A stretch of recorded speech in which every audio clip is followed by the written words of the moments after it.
Hi guys, brilliant വേൾഡിൻ്റെ പുതിയൊരു വീഡിയോയിലേക്ക് എല്ലാവർക്കും സ്വാഗതം. ഇന്ന് നമ്മൾ എത്തിയിട്ടുള്ളത് ഒരു വെറൈറ്റി വീഡിയോ ആയിട്ടാണ് കേട്ടോ. അതായത് മരത്തിലൊക്കെ ചിത്രം വരയ്ക്കാൻ പറ്റുന്ന ഒരു അടിപൊളി പെണ്ണ് സെറ്റ് ചെയ്യാനായിട്ട് പോവുകയാണ്. നിങ്ങൾക്കിപ്പോൾ വീഡിയോയിൽ കാണുന്നുണ്ടാവും, ഞാൻ വരച്ചുകൊണ്ടിരിക്കുകയാണ്. ഇംഗ്ലീഷിൽ ഈ പെണ്ണിനെ വുഡ് ബേണിംഗ് ടൂൾ എന്ന് പറയും. അപ്പോൾ അതെങ്ങനെ ഉണ്ടാക്കാൻ നോക്കാം നമുക്ക്. വീഡിയോയിലേക്ക് പോകുന്നതിന് മുമ്പായി എൻ്റെ ചാനൽ നിങ്ങൾ ആദ്യമായാണ് കാണുന്നതെങ്കിൽ ദയവായി എല്ലാവരും എൻ്റെ ചാനൽ സബ്സ്ക്രൈബ് ചെയ്യുക, വീഡിയോ ഇഷ്ടപ്പെട്ടാൽ ലൈക്ക് ചെയ്യുക, ഷെയർ ചെയ്യുക. എൻ്റെ പുതിയ വീഡിയോസിൻ്റെ നോട്ടിഫിക്കേഷൻ നിങ്ങൾക്ക് ലഭിക്കുന്നതിന് വേണ്ടി ബെല്ലൈക്കണിൽ ആൾ എന്ന ഓപ്ഷൻ സെലക്ട് ചെയ്ത് വയ്ക്കാം. അപ്പോൾ അതെങ്ങനെ ഉണ്ടാക്കാൻ നോക്കാം നമുക്ക്. നേരെ വീഡിയോയിലേക്ക് വിട്ടാലോ.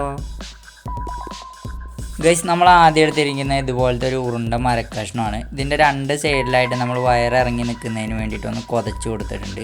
ഇതിൻ്റെ ബാക്കിലായിട്ട് നമ്മളൊരു വലിയ ഹോൾ ഇട്ടിട്ട് ആ ഹോളിനെ ടീ മാറി വരുന്ന വിധത്തിൽ നമ്മളൊരു കുഞ്ഞു ഹോളും തുളച്ച് കൊടുത്തിട്ടുണ്ട്. ഗൈസ്, അടുത്തായിട്ട് നമുക്ക് വേണ്ടത് 1 ഇഞ്ചിൻ്റെ ഇതുപോലത്തെ 2 ആണികളാണ്. ഞാനിപ്പോൾ വീഡിയോയിൽ ചെയ്യുന്നത് പോലെ നമ്മൾ ആ കുതച്ച് വെച്ച ഭാഗത്തായിട്ട് നമുക്കിതൊന്ന് അടിച്ചു കൊടുക്കാം. 2 സൈഡിലും അടിച്ചു കൊടുക്കാം. അടുത്തായിട്ട് നമ്മൾ അടിച്ചു വെച്ച 2 ആണികളും ഒരു പ്ലെയർ ഉപയോഗിച്ചിട്ട് ഞാനിപ്പോൾ വീഡിയോയിൽ ചെയ്യുന്നത് പോലെ ഈ ഒരു വലുപ്പത്തിലായിട്ട് നമുക്കൊന്ന് കട്ട് ചെയ്ത് കൊടുക്കാം. ഗൈസ്, അടുത്തായിട്ട് നമുക്ക് വേണ്ട ഇതുപോലത്തെ 2 വയറുകളാണ്. ഈ 2 വയറിൻ്റെ തലഭാഗം നമ്മളൊന്ന് ബെൻഡ് ചെയ്ത് വെച്ചിട്ടുണ്ട്. നമുക്കൊന്ന് അടിപൊളിയായിട്ട് ആ ഒരു ഹോളിലൂടെ നമുക്ക് ബാക്കിലേക്ക് കോർത്തെടുക്കുന്നതിന് വേണ്ടിയിട്ട്. ഇതേപോലെ നമുക്ക് ആ റെഡ് വയറും കോർത്തെടുക്കാം. ഗൈസ്, അങ്ങനെ നമ്മൾ 2 വയറുകളും കോർത്തെടുത്തിട്ടുണ്ട്. ഇനി നിങ്ങൾക്കിപ്പോൾ വീഡിയോയിൽ കാണുന്നത് പോലെ നമ്മൾ ഉണ്ടാക്കിയെടുത്തുള്ള ആ ഒരു കൊതയിലേക്ക് 2 വയറുകളും നല്ല അടിപൊളിയായി ഇറക്കി വെച്ച ശേഷം ഞാനിപ്പോൾ വീഡിയോയിൽ ചെയ്യുന്ന പോലെ ഒരു സ്ട്രിപ്പർ ഉപയോഗിച്ചിട്ട് ആ വയറിൻ്റെ തല സ്ട്രിപ്പ് ചെയ്ത ശേഷം നമ്മൾ അടിച്ചു വെച്ചിട്ടുള്ള ആ 2 ആണികളിലേക്കായിട്ട് നമുക്ക് കണക്ഷൻ ചെയ്ത് വെക്കാം. ശേഷം നമുക്കത് ഊരി പോരാതിരിക്കാനായിട്ട് ഒരു ഇൻസുലേഷൻ ടേപ്പ് വെച്ചിട്ട് നമുക്കതൊന്ന് ഒട്ടിച്ചു കൊടുക്കാം. അതേപോലെ ഇതിൻ്റെ ബാക്ക് ഭാഗത്തും നമുക്കൊന്ന് ഒട്ടിച്ച് കൊടുക്കാം. അടുത്തായിട്ട് നമുക്ക് വേണ്ടത് സീലിംഗ് ഫാൻ്റെ കപ്പാസിറ്റർ ക്ലാമ്പിനകത്ത് വരുന്ന ഇതുപോലത്തെ കണക്ടറാണ്. ഇതുപോലത്തെ 2 എണ്ണം നമ്മൾ എടുത്തിട്ടുണ്ട്. ഗൈസ്, നമ്മൾ ആ 2 ആണിയിലേക്കും കണക്ട് ചെയ്ത് വെച്ച വയറുകൾ സോൾഡർ ചെയ്ത് കൊടുത്തിട്ടുണ്ട്. ശേഷം നമുക്ക് വീഡിയോയിൽ ചെയ്യുന്നത് പോലെ ഈ കണക്ടർ നമുക്ക് സ്ക്രൂ ചെയ്ത് ആ ആണിയിൽ ടൈറ്റാക്കി വെക്കാം. ഗൈസ്, അടുത്തായിട്ട് നമ്മൾ എടുത്തിരിക്കുന്നത് സിറിഞ്ചിലൊക്കെ വരുന്ന സൂചിയാണ്. ഈ സൂചിയുടെ സെൻറ്ററിലായിട്ട് നമുക്കൊരു ഉരുണ്ട ഫയൽ കൊണ്ട് അതിൻ്റെ അവിടുത്തെ വണ്ണം കുറച്ച് കമ്മിയായി കൊടുക്കാം, എങ്കിലേ നന്നായിട്ട് അത് ചൂടാവുള്ളൂ. ഗൈസ്, അങ്ങനെ നമ്മൾ ആ ഫയൽ ഇത് വെച്ച് ആ ഒരു ഭാഗം ബെൻഡാക്കി കൊടുത്ത ശേഷം നമ്മളെ കണക്ടറിലേക്ക് സ്ക്രൂ ചെയ്യുന്ന ആ ഒരു ഡിസൈനിലേക്ക് നമുക്കൊരു നോസ് പ്ലെയർ ഉപയോഗിച്ച് വീഡിയോയിൽ കാണുന്ന പോലെ സെറ്റ് ചെയ്യാം.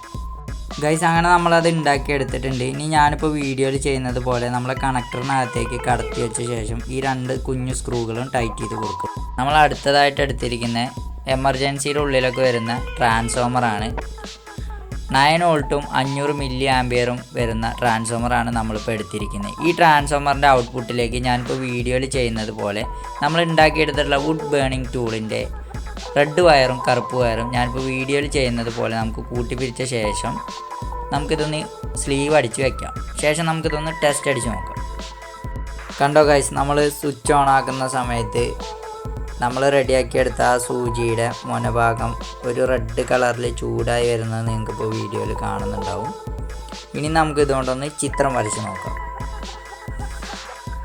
ഗൈസ്, അങ്ങനെ നമ്മൾ ഉണ്ടാക്കിയെടുത്തിട്ടുള്ള ആ വുഡ് ബേണിംഗ് ടൂൾ നമ്മൾ ടെസ്റ്റ് അടിച്ചുകൊണ്ടിരിക്കുകയാണ്. ഗൈസ്, കണ്ടോ, നല്ല അടിപൊളിയായിട്ട് ഒരു പെൻസിൽ കൊണ്ട് വരയ്ക്കുന്ന പോലെ നമുക്ക് വളരെ സിമ്പിളായിട്ട് ഈ ഒരു ടൂൾ കൊണ്ട് നല്ല അടിപൊളിയായിട്ട് വരയ്ക്കാനായിട്ട് പറ്റുന്നുണ്ട്. നമ്മളൊരു പ്ലാമരത്തിൻ്റെ പലകയിലാണ് ഈ ഒരു പൂവ് വരച്ചുകൊണ്ടിരിക്കുന്നത്. നമ്മൾ ജസ്റ്റ് അതൊന്ന് പെൻസിൽ കൊണ്ട് വരച്ച് വെച്ച ശേഷമാണ് നമ്മൾ ഈ ഒരു ടൂൾ കൊണ്ട് വരയ്ക്കുന്നത്. കണ്ടോ, നല്ല അടിപൊളിയായിട്ട് വരയ്ക്കാനായിട്ട് പറ്റുന്നുണ്ട് ഗൈസ്. ഇനി നമുക്കിതൊന്ന് വാർണിഷ് അടിച്ച് ഉഷാറാക്കി എടുക്കാം. ഗൈസ്, അങ്ങനെ നമ്മൾ വാർണിഷൊക്കെ അടിച്ച് നല്ല ഭംഗിയാക്കി എടുത്തിട്ടുണ്ട്. നിങ്ങൾക്കിപ്പോൾ വീഡിയോയിൽ കാണുന്നുണ്ടാവും. അപ്പോൾ എൻ്റെ വീഡിയോ നിങ്ങൾക്ക് എല്ലാവർക്കും ഇഷ്ടപ്പെട്ടെന്ന് വിചാരിക്കുന്നു. പുതിയൊരു വീഡിയോയുമായി വീണ്ടും കാണാം. അതുവരേക്കും ക്യാമറമാൻ ഷിബിൽ മോനുവിനൊപ്പം it's me Vishnu signing out.